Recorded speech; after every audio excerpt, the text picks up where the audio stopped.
Good evening, sir.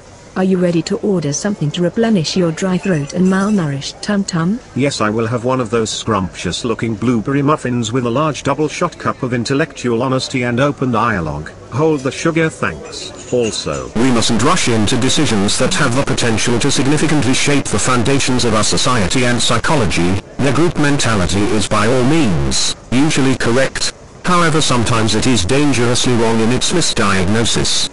We must approach certain issues carefully and with unbiased verifiable evidence, with existence over essence in mind, with compassion in mind. We must all be on agreeable terms, as in we can all see and understand something collectively without subjective ideologies coming into play. Before accepting or normalizing something, only the objective truth should enable positive action.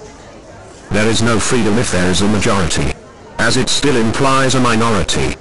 If hesitance or cognitive dissonance still exists, the real truth has not yet been unsurfaced to all. Therefore a conclusive action, movement or statement should not proceed. If we are to represent all humanity must be on agreeable terms, and understandably as a result, patience is key. Great things come to those who wait.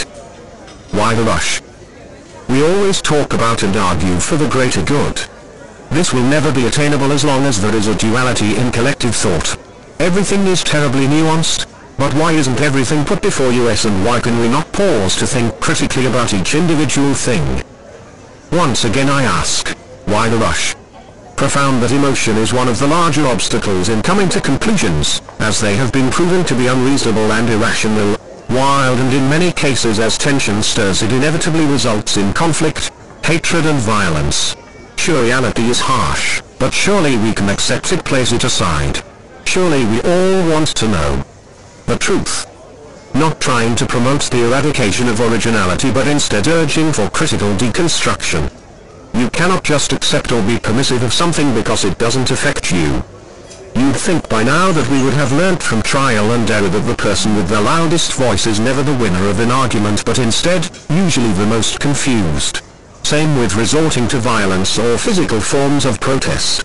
You are in the losing end because you did not approach with peace, compassion or a willingness to listen. This is the reason why the "don't catch feelings" statement exists.